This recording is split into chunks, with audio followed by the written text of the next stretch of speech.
कठोरता से नीति बनाकर जो काम किया, इसका परिणाम ये है कि गुजरात के कई जिले आज काली यादी से बाहर आ चुके हैं। 100 फुट भूगर्भ जल का लेवल ऊपर आया है। पूरे भारत में एक ही ऐसा क्षेत्र है जहाँ भूगर्भ जल में बढ़ोतरी हुई। तालाबों को बहुत डीप करने का काम किया गया, छोटे छोटे चेक डैम बनाए गए, नर्मदा का जो बाढ़ का पानी था उसको तालाबों में डाइवर्ट कर, इस प्रकार से एक दूसरी चैलेंज को उसने इतने अच्छे तरीके से लिया कि देश भर के अंदर जो मिली जुली सरकारों का एक युग था, वो युग में एक छवि बनी थी कि ये मल्टी पार्टी डेमोक्रेटिक सिस्टम शायद फेल तो नहीं कर जाएगी। गुजरात के नरेंद्र भाई के सफल मुख्यमंत्री काल के दौरान न केवल गुजरात, देश भर में एक आशा का किरण जागृत हुआ कि मल्टी पार्टी डेमोक्रेटिक सिस्टम में कोई दोष नहीं है, ये सफल हो सकती है, ये डिलीवर कर सकती है, अंतिम व्यक्ति तक जा सकती है और वेलफेयर स्टेट की जो कल्पना, कल्याण राज्य की कल्पना, मैं पश्चिम की कल्पना की नहीं बात नहीं करता, अपने संविधान निर्माताओं ने जो कल्पना करी थी वो साकार हो सकती है। तो ये दूसरी चैलेंज थी। और तीसरी चैलेंज जब वो भारत के प्रधानमंत्री बने तब आए।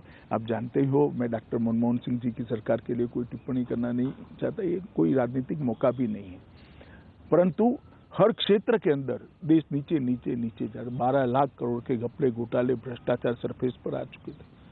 सार्वजनिक जीवन पर श्रद्धा पाताल के अंदर पहुंच गई थी। दुनिया भर में देश का कोई सम्मान नहीं था। हमारी आंतरिक और बाहरी सुरक्षा बिल्कुल लचर हो पड़ी थी। पॉलिसी पैरालिसिस हो चुका था। नीतिगत फैसले महीनों तक सरकार की आंतरिक उलझनों में उलझते रहते थे। एक मंत्री महोदय ऐसे थे पूरे 5 साल कैबिनेट में ही नहीं आए। कई सारी ऐसी चीजें थी जो सवाल करती थी कि कैसे चल सकता है। ऐसे माहौल में मोदी जी ने देश के प्रधानमंत्री का चैलेंज उनके सर पर आया और आज हम देख सकते हैं कि 7 साल के अंदर सारी व्यवस्थाएं अपनी अपनी जगह से। हाँ, समस्याएं आती है, आएगी भी, भविष्य में भी आएगी, मगर समस्या को एड्रेस किया जाता है, तत्काल एड्रेस किया जाता है, उसका समाधान निकालने का प्रयास किया और संवेदनशीलता के साथ उसको आगे बढ़ाया जाता है।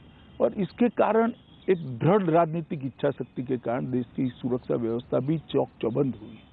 कभी कोई कल्पना नहीं कर सकता था कि भारत एयर स्ट्राइक करेगा या सर्जिकल स्ट्राइक करेगा। ये तो अमेरिका के लिए रिजर्व चीज थी, वही कर सकते हैं, वही कर सकते हैं। आज इसके कारण भारत के युवा का हौसला हुआ है, हम भी कर सकते हैं। कभी ये नहीं हो सकता था कि कोई प्रधानमंत्री कहेगा कि $5 ट्रिलियन की इकोनॉमी बनने का साहस भारत में है और हम पहुंच सकते हैं। ढेर सारे स्टार्टअप आए, लोग लगे, मुझे विश्वास है $5 ट्रिलियन की इकोनॉमी मोदी जी के नेतृत्व में बन ही जाएगी। और 11 नंबर की अर्थव्यवस्था से 5वें नंबर की अर्थव्यवस्था, 6ठे नंबर की अर्थव्यवस्था हम बन चुके हैं। बहुत बड़ा जंप आया है, ढेर सारे सुधार हुए हैं, रिफॉर्म्स हुए हैं, ईज ऑफ डूइंग बिजनेस में भी हमने परिवर्तन। तो मोदी जी के जीवन में जो 3 बड़े बड़े आप स्टेज, तीनों स्टेज चुनौतीपूर्ण थे और उन्होंने बड़े धैर्य से, मक्कमता से और दृढ़ राजनीतिक इच्छा शक्ति के साथ तीनों चैलेंजों को सफलतापूर्वक पार करा। मैं मानता हूं उनकी लीडरशिप की ये बहुत बड़ी क्वालिटी है। आपने अभी बात में जिक्र किया कि एक समय लगने लगा था कि मल्टी पार्टी डेमोक्रेसी फेल हो जाएगी। राजनीति में, सार्वजनिक जीवन में परसेप्शन का बहुत महत्व होता है। मीडिया और बुद्धिजीवियों का एक वर्ग है देश में जिसका मानना है कि मोदी जी अधिनायकवादी हैं, डिक्टेटरशिप में यकीन करते हैं, किसी से सलाह मशविरा नहीं करते, अपनी चलाते हैं। तो आपको लगता है कि आप लंबे समय से उनसे जुड़े हुए हैं, आपका अनुभव इस पर क्या कहता है? मैं अपने आप को सौभाग्यशाली मानता हूं कि मुझे संगठन और सरकार दोनों में मोदी जी के साथ काम करने का मौका। पहले गुजरात के संगठन में, फिर गुजरात सरकार में, और यहाँ मैं राष्ट्रीय अध्यक्ष था, तब मोदी जी प्रधानमंत्री थे और अब उनकी सरकार का मैं मंत्री हूँ। मैंने मोदी जी को नजदीक से काम करते हुए देखा है। ये सारे लोग जो आरोप लगा रहे हैं बिल्कुल बेबुनियाद आरोप है।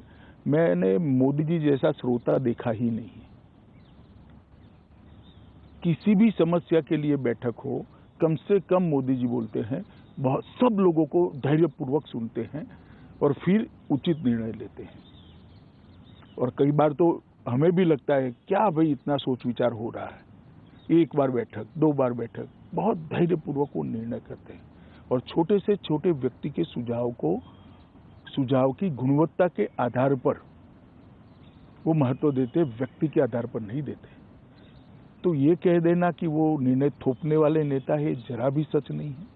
और जो लोगों ने उनके साथ काम किया है, काम करने वालों में भी क्रिटिक होते, वो भी इतना तो जरूर कहेंगे कि इतनी डेमोक्रेटिक तरीके से कैबिनेट कभी नहीं चलती होगी, इतनी डेमोक्रेटिक तरीके से मोदी जी के प्रधानमंत्री नाते।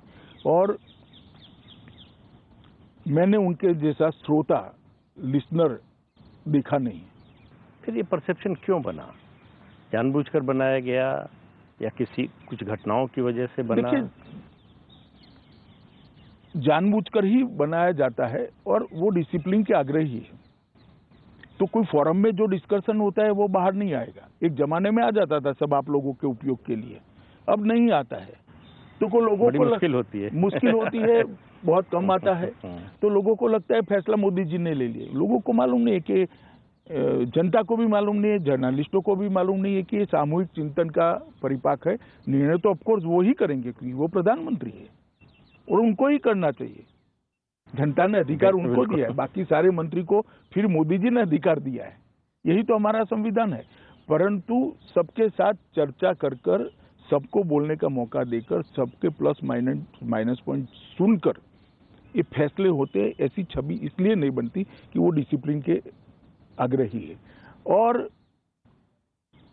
कुछ लोग, जो बड़ा दुर्भाग्यपूर्ण है जो मैं बोलने जा रहा हूं, कुछ लोग जो हमारे वैचारिक विरोधी हैं, वो सत्य कुछ भी हो, सत्य को तोड़ मरोड़ कर लोगों के सामने कैसा रखना, वो भी प्रयास हम तो देख ही रहे हैं, आप भी शायद देखते होंगे। और इसके कारण छवि को आहत करने का भी एक सुनियोजित प्रयास हुआ है।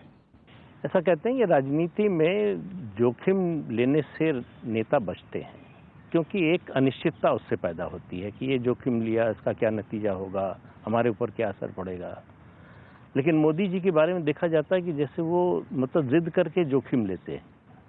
आप नोटबंदी का फैसला देखिए, 3 तलाक, अनुच्छेद 370। देखिए, मैं आपकी बात से पार्शियली सहमत हूँ। जिद कर शब्द प्रयोग ठीक नहीं है। वो जोखिम लेकर फैसला करते हैं, वो सही है, क्योंकि उनका मानना है और कई बार सार्वजनिक जीवन में उन्होंने कहा भी है कि हम देश बदलने के लिए सरकार में आए हैं, सरकार चलाने के लिए सरकार में नहीं आए। हमारा लक्ष्य देश के अंदर परिवर्तन लाना है। 130 करोड़ की जनता को विश्व में, दुनिया के सबसे बड़े लोकतंत्र को विश्व में एक सम्मानजनक स्थान पर पहुंचाना है, जो जबकि पोटेंशियल सालों से यहां पड़ा है।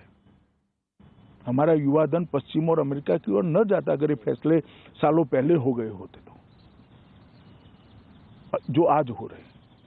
मैं किसी का क्रिटिसिज्म करना नहीं चाहता, मगर वो इसलिए नहीं डरते हैं कि सत्ता में बने रहना लक्ष्य नहीं है। जो चलता है उसको चलने देना, आराम की जीवन जीना भी लक्ष्य नहीं है। एकमात्र लक्ष्य है भारत प्रथम, इंडिया फर्स्ट। ये लक्ष्य लेकर वो चलते हैं और इसीलिए इसी में से दृढ़ राजनीतिक इच्छा शक्ति का निर्मित होती है। और जब दृढ़ राजनीतिक इच्छा शक्ति के साथ आप एक रास्ता तय कर लेते हो कि मुझे देश को यहाँ पहुंचाना है, तो हर क्षेत्र के अंदर आप फैसले देखिए। नोटबंदी का फैसला और कोई ले ही नहीं सकता, मैं आपको बताता हूँ।